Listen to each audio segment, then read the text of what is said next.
There are so many intricate little nuances that people have spent a really long time working on and thinking about. So I appreciate the time they take, and all of it's incorporated into her costume, her hair, her makeup, her props. They're an incredible team.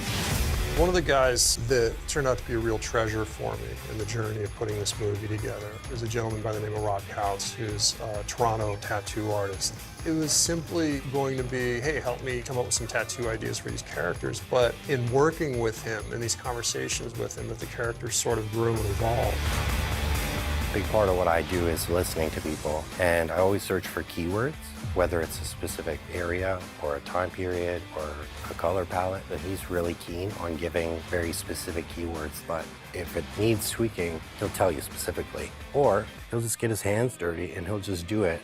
He'll make a little sketch because he knows what he likes and he knows what he doesn't like.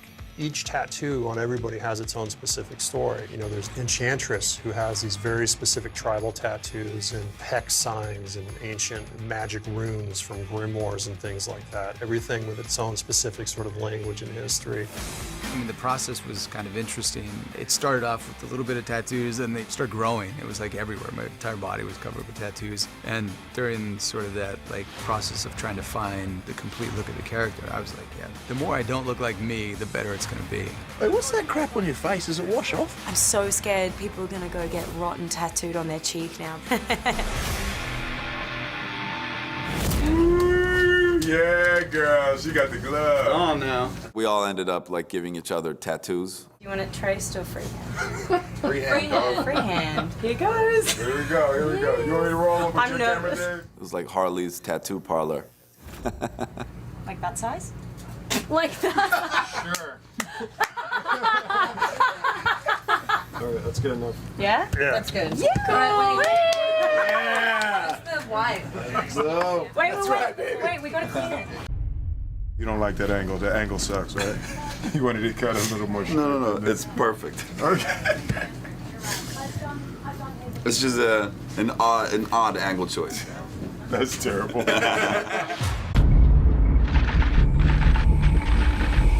Killer Croc, he's more like the original version, which was this guy who had a kind of a skin condition. He wasn't a giant monster like he sometimes is in the books. And Croc, to me, very dangerous and deadly. Waylon Jones, as he was known before he became Croc, has such a rich backstory, from being this villain who pits against Batman, right back to the beginnings of him as a child and being raised by this abusive aunt who used to ridicule him and beat him and try to scrub the scales off of him, because as a teenager he started to develop this skin affliction and scales started coming out. He was treated like a monster and he became a monster, and really isolated himself from the world and isolated himself from society and become a bit of this literal underworld figure. David had a pretty precise idea of what he wanted Killer Croc to look like initially. He showed me some photographs and images, but it evolved as we moved closer to principal photography.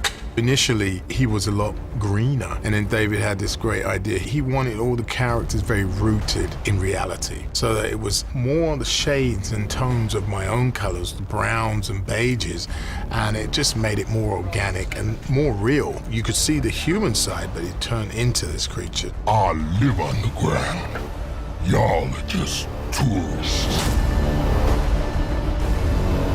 I think Adewale may have actually eaten a person for real as prep for the character. He really became a crocodile for this movie, and there were people in the film who came up missing.